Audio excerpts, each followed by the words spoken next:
पाकिस्तान में schedule ICC champions trophy के हवाले से गैर यकीनी की सूरत हाल बदस्तूर बरकरार है। आईसीसी ने मंगल को किसी हंगामी मीटिंग की तरदीद कर दी।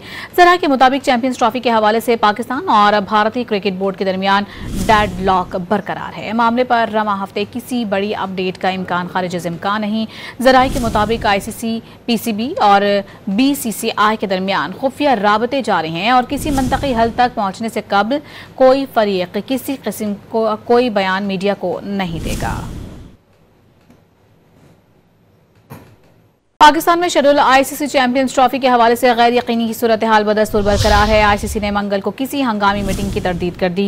जरा के मुताबिक चैंपियंस ट्रॉफी के हवाले से पाकिस्तान और भारतीय क्रिकेट बोर्ड के दरमियान डेडलॉक बरकरार है। मामले पर रवा हफ्ते किसी बड़ी अपडेट का इम्कान खारिज इम्कान नहीं।